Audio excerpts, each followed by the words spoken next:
نحمده ونصلي على رسوله الكريم أما بعد فأعوذ بالله من الشيطان الرجيم بسم الله الرحمن الرحيم وعن ابن مسعود رضي الله عنه قال قال رسول الله صلى الله عليه وسلم لا يدخل الجنة من كان في قلبه مثقال ذرة من كبر فقال رجل إن الرجل يحب ثوبه حسنا ونعله حسنا قال إن الله جميل يحب الجمال الكبر بطر الحق وغمط الناس۔ عبداللہ ابن مسعود رضی اللہ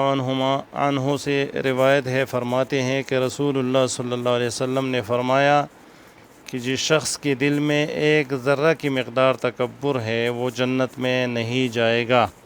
ایک شخص نے عرض کیا، اے اللہ کے رسول صلی اللہ علیہ وسلم،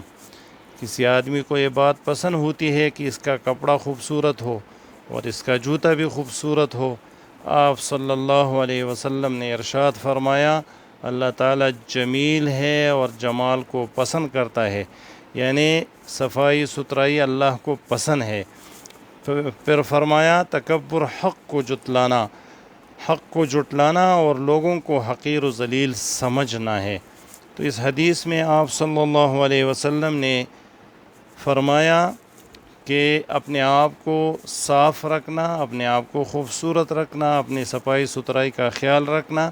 اس میں کوئی قباحت نہیں، کیونکہ ایک آیت میں اس کی مزید تفصیل ہے کہ کس نے وہ زینت تمہارے لیے حرام کی ہوئی ہیں جو اللہ نے تمہارے لیے نازل فرمائی ہیں، جو اللہ نے آپ کے لیے مقرر کی ہے، لیکن اس میں دو شروط ہو کہ حرام نہ ہو اور گندہ نہ ہو۔ تو حرام اور صاف، حلال اور صاف چیزوں کو استعمال کرنا یہ اللہ تعالیٰ کے ہاں پسندیدہ ہے۔ تکبر یہ ہے کہ اپنے آپ کو بہت برا چیز سمجھ لیں اور دوسرے انسانوں کو حقیر تر سمجھ لیں، انسانوں کو حقیر سمجھ لے اور اپنے آپ کو کوئی بڑا چیز سمجھ لے، اس کو کہتے ہیں تکبر، اور یہ حرام ہے۔